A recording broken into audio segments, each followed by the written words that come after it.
আগে গেলে বাগে খাই, পরে গেলে সোনা পাই। অনেকে আমার কাছে জিজ্ঞাসা করছিল, ভাইয়া অর্থনীতি কবে দেবেন? আমি তোমাদের অর্থনীতি খুব যত্ন করে আসলে প্রশ্নগুলো তৈরি করছিলাম। এর জন্য অর্থনীতি সাজেশন দিতে একটু দেরি হয়েছে, কিন্তু এখানে যে সাজেশনটা রয়েছে আশা করি এই সাজেশন পড়ে তোমরা যদি পরীক্ষা দিতে যাও ইনশাল্লাহ তোমরা 80 থেকে 90% কমন পাওয়ার সম্ভাবনা রয়েছে। সো তোমাদের বেসিক্যালি তোমাদের এইচএসসি যারা 25 আছে তাদের ক্ষেত্রে সাধারণত 6টা অধ্যায় রয়েছে এবং 6টা অধ্যায় থেকে 7টা সৃজনশীল লিখতে হবে এবং তোমাদের 11টা সৃজনশীল আসবে। সো এখানে তুমি যদি একটু ক্যালকুলেটিভ করে না চলো, আসলে তোমাকে কমন পাওয়া এবং কমন পাওয়ার পরে তোমার যে প্রশ্নগুলো লেখা দুইটা কিন্তু বেশ ডিফিকাল্ট হয়ে যাবে।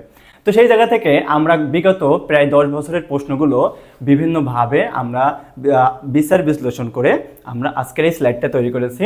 তো তোমরা প্রথম থেকে স্লাইডগুলো দেখবে, ক্লাসগুলো মনোযোগ দিয়ে করবে, তাহলে তোমাদের আশা করি আমাদের ইকোনমিক্সের কোথাও দুর্বলতা থাকলে আশা করি সেটা কেটে যাবে। সো আমরা কথা না বাড়িয়ে ক্লাসে চলে যাই।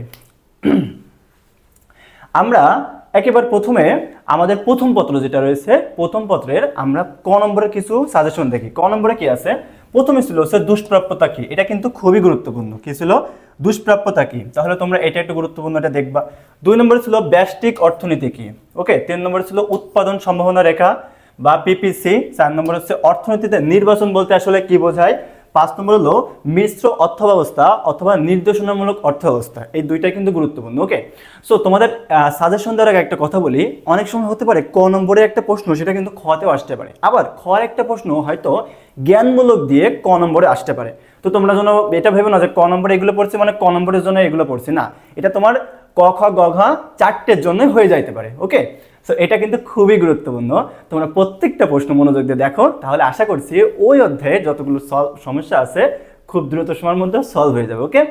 সো এই ক নম্বরের জন্য তোমরা যদি এইগুলো দেখো আশা করছি তোমরা এর ভিতরে কমন পেয়ে যাবে। খ নম্বরের জন্য যেগুলো আছে আমরা যদি দেখি, প্রথম বলছে অসীম অভাবের সাথে নির্বাচনের যে সম্পর্ক সেটা বিশ্লেষণ করো। ব্যষ্টিক এবং সামষ্টিক অর্থনীতি বলতে কি বোঝো? অর্থনীতিতে সব অভাব একসাথে কেন পূরণ হয় না? 4 নম্বর হচ্ছে সমাজতান্ত্রিক অর্থব্যবস্থায় শ্রমিক শোষণ কেন নেই। ওকে।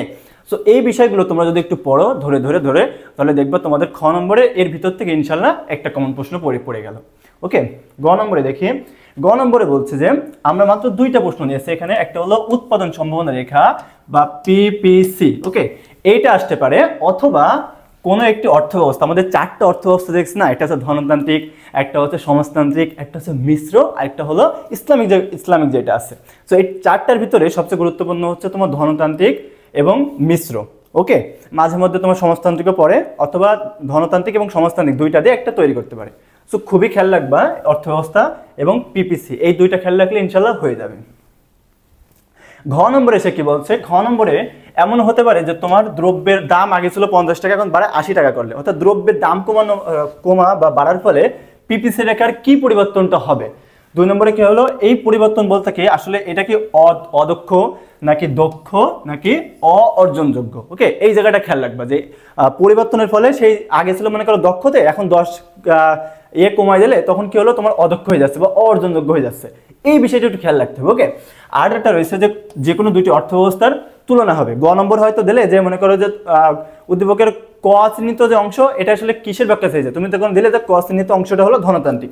ঘ নম্বরে দিলে যে ক এবং খ এর মধ্যে ব্যাখ্যা, তখন একটা আসতে পারে সমাজতান্ত্রিক আর একটা হচ্ছে ধনতান্ত্রিক। সো এই দুটোর মধ্যে যে ব্যাখ্যা, সেই ব্যাখ্যায় আসলে এই ঘ নম্বরে চাইতে পারে। সো বুঝতে পারছো? এই হচ্ছে আমাদের 1 অধ্যায়ের হয়ে গেল। এবার আমরা 2 অধ্যায়ের আমরা যদি দেখি, এখানে ক নম্বরের জন্য তোমাদের প্রায় 9টা মতন আমরা বেঁচেছি। আশা করি এই 9টা যদি পড়ো এর মধ্যে ইনশাল্লাহ কমন পেয়ে যাবে। ওকে। সো প্রথম ছিল হচ্ছে প্রান্তিক উপযোগ কাকে বলে? চাহিদা বা চাহিদা অপেক্ষক বলতে কি বোঝো? গিফেন অথবা ভেবলেন দ্রব্য কি? পরিবর্তক অথবা পরিপূরক, মানে একটা পড়লে একটা হয়ে যাবে। পরিবর্তক তুমি যদি বোঝো তুমি কিন্তু পরিপূরক তেমনি বুঝে যাবে। ওকে। সো এগুলো তুমি এটা ভেবে না যে ভাই অনেক বড়, না, একটার সাথে একটা রিলেটেড। সো একটা পড়লে একটা হয়ে যাবে। তারপর কি বলছো? অর্থনীতিতে উপযোগ বলতে কি বোঝো? ঢাল কি, চাহিদা এবং যোগান বিধি কি, অপেক্ষক কি এবং উপযোগ কি। ওকে। তো উপযোগ তুমি যদি পড়ো এখানে রয়েছে প্রান্তিক উপযোগ, আবার আবার তুমি যদি অপেক্ষক পড়ো তাহলে এখানে হচ্ছে চাহিদা অপেক্ষক। সো একটার সাথে আরেকটা কিন্তু অনেকটা রিলেটেড, একটা পড়লে দেখবে আরেকটা অটোমেটিক্যালি হয়ে যাচ্ছে। ওকে, তো তোমরা কিন্তু ভেবো না ভাই অনেক বড় কিভাবে পড়বো, নো, এটা ভাবার কোনো সুযোগ নাই। পরে দেখি খ নম্বরে কি বলছে যে চাহিদা, আমাদের প্রথম প্রশ্ন হচ্ছে চাহিদা রেখা বাম থেকে ডান দিকে কেন নিম্নগামী হয়। তারপর খ নম্বরে ছিল হচ্ছে 2 নম্বরে ছিল প্রান্তিক উপযোগ কখন শূন্য হয়, এটা কিন্তু খুবই গুরুত্বপূর্ণ। ভেবলেন দ্রব্য সামান্য চাহিদা স্থিতিবিস্থিত থাকে কিন্তু গিফেনে কেন থাকে না। তারপর ঘ নম্বর 4 নম্বরে কি বলছে যে দামের সাথে যোগানের সম্পর্ক সমমুখী। আমরা দেখছিলাম না দাম বাড়ছিল তখন যোগানও বাড়ছিল, বা দাম যখন কমছে চাহিদা তখন বাড়ছে, এটা কেন হয়। তারপর কি বলছে যোগান এবং মজুদ এক নয়, এটা কিন্তু খুবই গুরুত্বপূর্ণ। তারপর কি বলছে ভোক্তার আয় কিভাবে চাহিদা বৃদ্ধিকে প্রভাবিত করে। ওকে, সো এইগুলো তুমি যদি পড়ো তাহলে ইনশাল্লাহ খ নম্বরে তুমি একটা শিওর কমন পেতে পারো। ওকে, গ নম্বরের জন্য যেটা আছে প্রথমে কি বলছে যে প্রান্তিক উপযোগ বিধির মান, অর্থাৎ তোমার মনে করো যে একটা বক্স দিলে এখানে একটা এখানে একটা, এখানে হয়তো তোমার হচ্ছে একটা মান দিলে 1 2 3 4, এখানে হলো টোটাল ইউটিলিটি দিলে, দেওয়ার পরে বললো যে মার্জিনাল ইউটিলিটি কত এইটা বের করো। ওকে, তো এইটা তুমি এখান থেকে বের করে নিবা। তারপর আছে কি অথবা যোগান অথবা চাহিদা রেখা, এটা অঙ্কন করতে বললো। তারপর কি ভারসাম্য দাম এবং পরিমাপ কত, এটা কিন্তু খুবই গুরুত্বপূর্ণ। ওকে, ভারসাম্য দাম এবং ভারসাম্য পরিমাপ। 4 নম্বর কি চাহিদা সমীকরণ বের করো। সো এই চারটাই কিন্তু খুবই গুরুত্বপূর্ণ, আশা করি 4টার ভিতরে তোমরা একটা কমন পেয়ে যাবে। ওকে, ঘ নম্বর দেখে কি বলছে যে প্রথম বলছে চাহিদা স্থিতিস্থাপকতার মান বের করো এবং প্রকৃতি নির্ণয় করো। এটা কি ধরনের দ্রব্য, এটা কি স্থিতিস্থাপক, এটা কি অস্থিতিস্থাপক, এটা কি আসলে অসীম নাকি এটা হচ্ছে কি বলে শূন্য, সেটা বের করো। তারপর কি দামের পরিবর্তনে বাজারের কি কি প্রভাব পড়ে, এটা কিন্তু খুবই গুরুত্বপূর্ণ।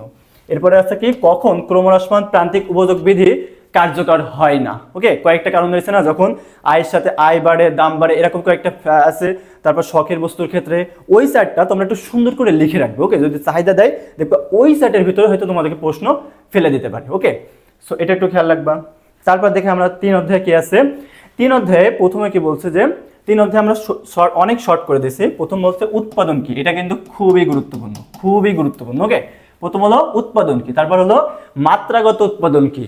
মাত্রাগত উৎপাদন অনেকগুলো উৎপাদন আছে, তার মধ্যে একটা হলো মাত্রাগত উৎপাদন, আরেকটা হলো টিবিসি বা টোটাল ভ্যারিয়েবল কস্ট, এটা আসলে কি জিনিস। ওকে, আরেকটা রয়েছে টোটাল ফিক্সড কস্ট, এই দুইটা কিন্তু আসলে স্বল্পকালে ব্যবহার করা হয়, তো এটা একটু ধরে ধরে পড়বা।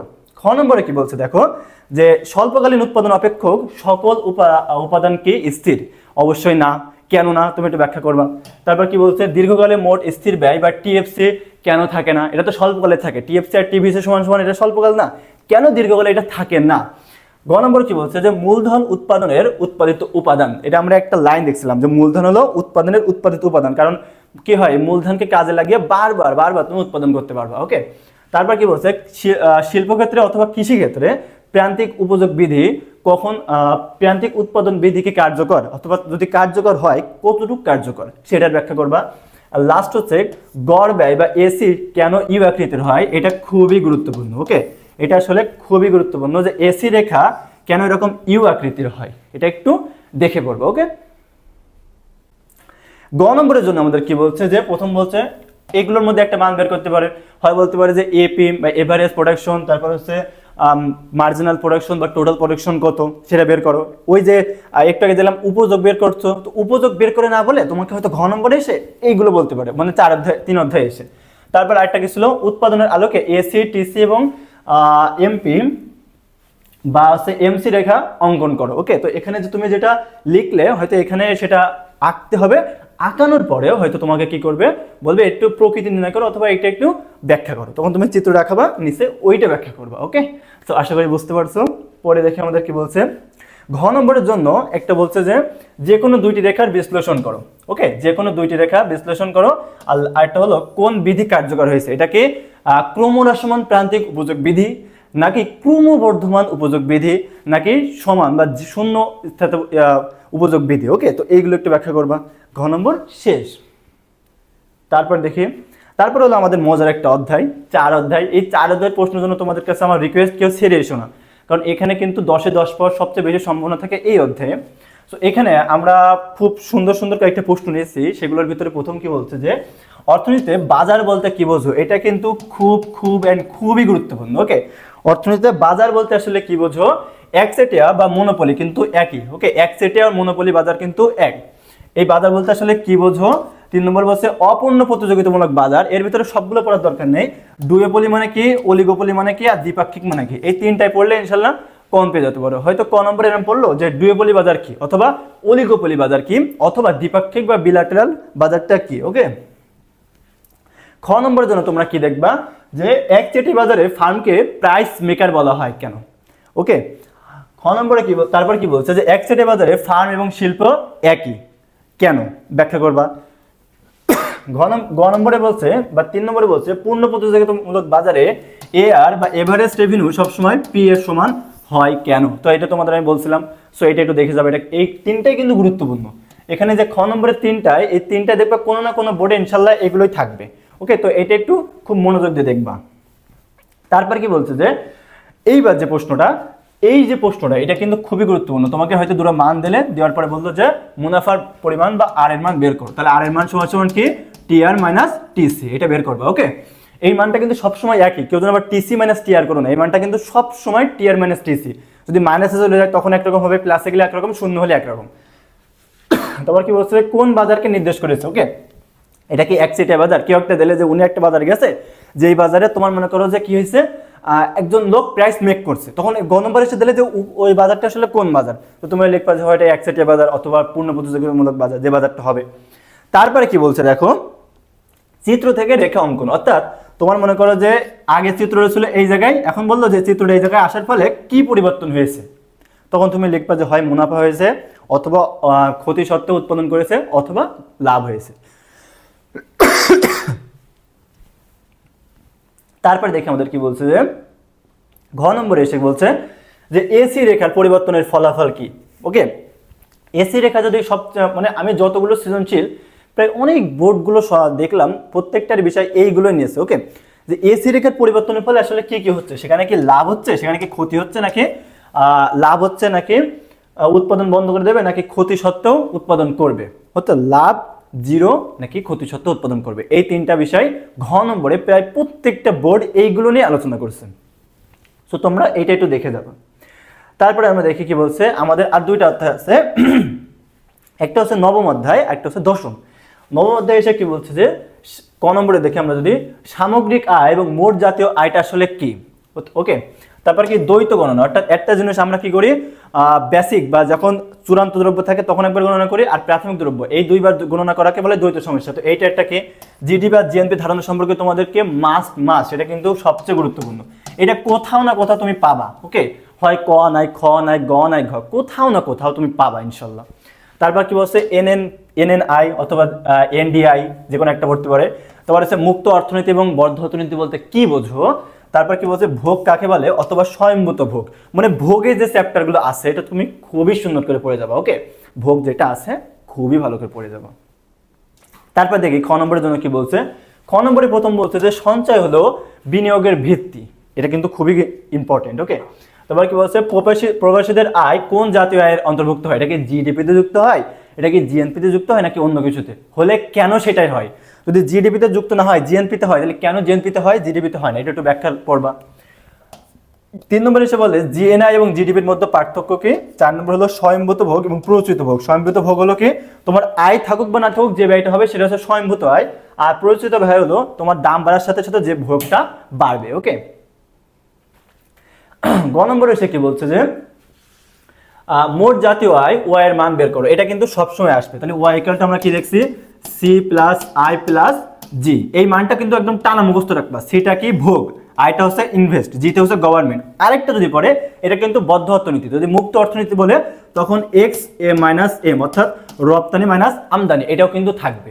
ওকে, সো এইটাও একটু দেখে যাবা, এটা কিন্তু খুবই গুরুত্বপূর্ণ। তারপর কি ভারসাম্য জাতীয় আয়, এস সমান সমান আয় দিলে এই আয় থেকে তোমার একটা মান দিতে পারে হয়তো। এবং এখান থেকে ঘ নম্বরে আরেকটা জিনিস আসতে পারে, সেটা হলো মনে করো যে প্রথমে এস এর মান ছিল 50 টাকা, বা কোনো একটা জির মান হয়তো 50 টাকা ছিল প্রথমে, তারপরে ঘ নম্বরে এসে বলে যে জির মান যদি 50 টাকা বেড়ে 100 হয় তখন আসলে এই যে সমতার উপরে কি ধরনের প্রভাব পড়বে, তখন তোমার কিন্তু মানটা ভিন্ন হয়ে যাবে। তো এটা একটু দেখবা।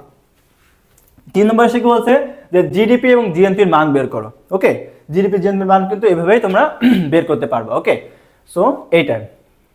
তারপর কি বলছে যে ঘ নম্বরে দেখি এখানে বলছে যে সরকারি ব্যয় এবং ভোগ বিনিয়োগের যে পরিবর্তন, ওয়াইয়ের পরিবর্তন, তার মানে কি আমি তোমাকে বলি ওয়াইয়ের পরিবর্তন হলে আসলে কি কি পরিবর্তন হবে। ওকে, ওয়াইয়ের কোনো একটা পরিবর্তন, ওয়াই এই আমি তোমাকে বলছিলাম যে সরকারি ভোগ অর্থাৎ জি এর মান যদি পরিবর্তন হয় অথবা যে বিনিয়োগ কি ছিল আই ইনভেস্ট যদি পরিবর্তন হয় সেক্ষেত্রে ওয়াইয়ের উপরে কি ধরনের প্রভাব পড়বে এটা কিন্তু আগেই বলছিলাম। ওকে, তো আবার কি বলছে সূচি থেকে রেখাচিত্রের মাধ্যমে ভারসাম্য আয় বের করো। এই যে তোমার দুটো সূচি থাকবে, এটা মনে করো এস, এটা হচ্ছে আই দিয়ে এই যে ভারসাম্য আয় এখানে দিলে দিয়ে তারপরে ঘ নম্বরের হয়তো এই দুই বিন্দুতে দিলে দিয়ে বলো যে কি কি পরিবর্তন হতে পারে। তো তুমি এখান থেকে একটু ব্যাখ্যাটা করে দিবা। ওকে, এবার আমাদের লাস্ট চ্যাপ্টার দশম অধ্যায় হলো কি ব্যাংক। ওকে, ব্যাংকের প্রথম প্রশ্ন যেটা আমরা পাইছিলাম সেটা হচ্ছে বিহিত মুদ্রা কি। ওকে, বিহিত মুদ্রা কি, তারপর কি বলছে যে অনলাইন অথবা ব্যাংকিং, মোবাইল ব্যাংকিংটা কি, এটা কিন্তু খুবই গুরুত্বপূর্ণ। এটা তুমি হয় ক নাই খ নাই গ কোনো জায়গাটা পাবা ইনশাল্লাহ। তারপর কি বলছে অর্থের মূল্য বলতে কি বুঝো, অর্থের মূল্য বলতে আমরা কি বুঝি যে অর্থ দিয়ে কতটুকু ক্রয় ক্ষমতা, অর্থের ক্রয় ক্ষমতাকে কি বলা হয় অর্থের মূল্য। তারপর কি বলছে নিকাশ ঘর কিসে ব্যবহার করা হয়, এটা হচ্ছে কেন্দ্রীয় ব্যাংকে। ওকে, তারপর কি অর্থের প্রচলন গতি কি বা ভ্যালোসিটি আমরা যেটা বলছিলাম ভি, এই ভ্যালোসিটি আসলে কি। ওকে, তো প্রথম যে চারটা এটা কিন্তু খুবই গুরুত্বপূর্ণ। তারপর দেখি খ নম্বরে কি বলছে যে অর্থের পরিমাপের সাথে দাম স্তরের সম্পর্ক। ওকে, এটা কিন্তু খুবই গুরুত্বপূর্ণ। অর্থের পরিমাপ বা অর্থের মূল্য যেটা ছিল আমরা ভিএম সমান 1/p যেটা পাইছিলাম না অর্থের মূল্য, এই মূল্যের সাথে তোমার এই যে পি বা দাম স্তরের কি পরিবর্তন হচ্ছে সেটা ব্যাখ্যা করবা। খ নম্বরে এসে বলছে কেন্দ্রীয় ব্যাংক ঋণদানের শেষ আশ্রয়স্থল কেন, এটা ব্যাখ্যা করবা। গ নম্বরে এসে কি বলছে যে মোবাইল ব্যাংক কিভাবে ব্যাংকিং কার্যক্রমকে একটা সহজ করেছে। অর্থাৎ এই জায়গায় এসে তুমি কি বলবা যে মোবাইল ব্যাংকিং এর যে উপকারিতা, যে এখানে করলে কি হচ্ছে আমি যে কোনো সময় টাকা লেনদেন করতে পারছি, খুব দ্রুত সময়ের মধ্যে আমি একটা ব্যাংক অ্যাকাউন্ট তৈরি করতে পারছি, আমাকে মানে যাতায়াতে ঝামেলা নেই। ওকে, তারপরে হচ্ছে কি আমি আমার টাকা যে কোনো সময় দেখতে পাচ্ছি, এই যে এইগুলো। তারপরে হচ্ছে কি পরে আমার যে স্লিপটা দিচ্ছে, ওকে ট্রানজাকশন ফিটা আছে ওটা আমি দেখতে পাচ্ছি, তো অনেকগুলো সুবিধা আছে এগুলো দেখবা। লাস্ট হচ্ছে অর্থের ফটকা চাহিদা কোন সুদের উপর নির্ভরশীল। ওকে, ফটকা চাহিদা আসলে কেন হয় এবং যদি হয় এটা আসলে কোন সুদের উপর নির্ভরশীল এইটা। খ নম্বরে এসে কি বলছে, সরি গ নম্বরে এসে কি বলছে দাম স্তর বের করো। ওকে, দাম স্তর তোমাকে বের করতে হবে এখান থেকে। সো এইটা দাম স্তর যেটা আছে এটা কিন্তু অনেকবার পড়ছে।